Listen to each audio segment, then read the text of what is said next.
Every year, over 600,000 knee joint replacements are performed in the United States. From a pure hardware perspective, these surgeries are a modern medical triumph.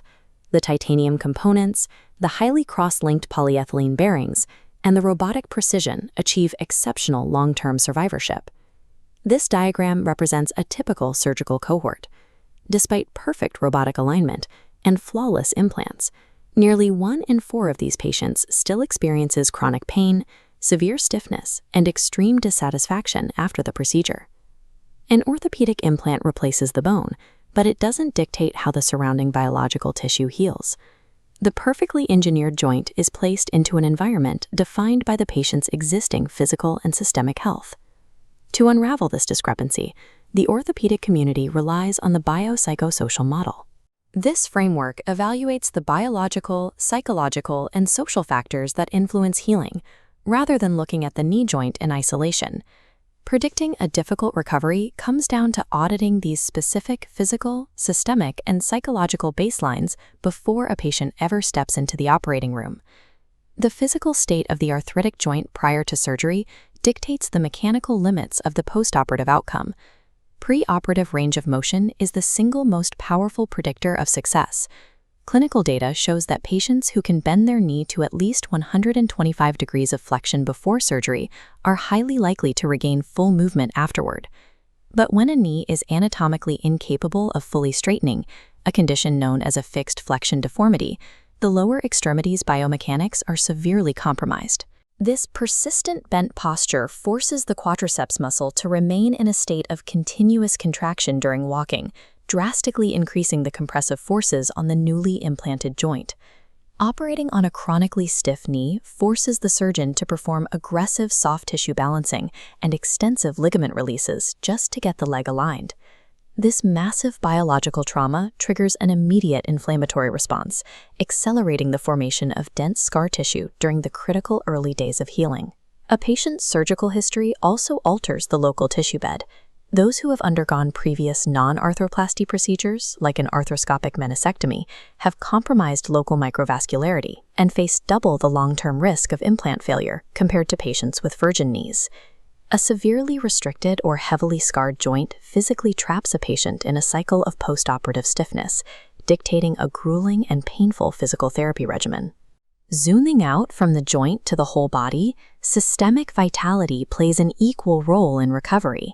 Patients classified with Class 3 obesity, a body mass index over 40, require knee replacement over 7 years earlier than normal weight individuals and face markedly higher rates of severe postoperative complications, including deep joint infections. Adipose tissue is an active endocrine organ. It secretes inflammatory cytokines called adipokines, which perpetuate a state of systemic low-grade inflammation that directly impairs the body's ability to heal deep surgical wounds. Looking at this diagram of the spinal cord's dorsal horn, we can see the mechanism behind central sensitization. Years of chronic bone-on-bone osteoarthritis send constant pain signals to the brain.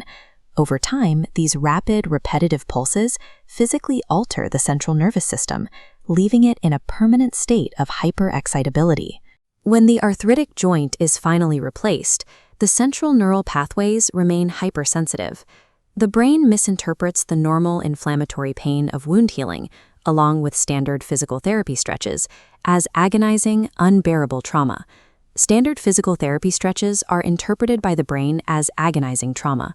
Applying mechanically forceful therapy to this sensitized system risks triggering a protective response that can stall progress for months. A patient's cognitive response to pain also dictates their physical mobility. Pain catastrophizing, a maladaptive pattern where a patient magnifies the threat of pain and feels helpless to cope with it, is strongly linked to failing to meet basic recovery milestones. High preoperative anxiety and poor sleep architecture, measured clinically by the Pittsburgh Sleep Quality Index, heighten systemic inflammation and drain the motivational drive required for daily, repetitive rehabilitation exercises. Negative preoperative expectations function as a self-fulfilling biological prophecy. If a patient believes the pain will be intolerable, their body reacts accordingly, proving that psychological resilience is as vital as the titanium hardware itself. These predictive baselines are not life sentences. Instead, they serve as a clear preoperative optimization checklist. Surgeons utilize specific, modifiable metabolic benchmarks to mitigate risk. Dropping a patient's BMI below 40 and stabilizing blood sugar levels, specifically an HbA1c below 7.5%, are critical requirements that should trigger a surgical delay until met. This graph illustrates prehabilitation, weeks of targeted high-intensity resistance training before surgery. Notice the prehab trajectory starts at a much higher baseline. While both groups experience a sharp strength dip post-surgery, the prehab patient's lowest point never crosses the immobility threshold. By elevating muscle strength beforehand, prehab ensures the inevitable physical decline of acute surgery does not rob the patient of their basic independence. For patients identified with high-risk predictors, like severe joint stiffness or central sensitization, traditional manual physical therapy often induces pain that triggers protective muscle guarding, completely halting their progress. The alternative is the X10 knee recovery system, a device utilizing pressure-modulated knee rehabilitation, or PMKR. This technology replaces antiquated continuous passive motion machines. It offers precise, pressure-sensitive mechanical assistance.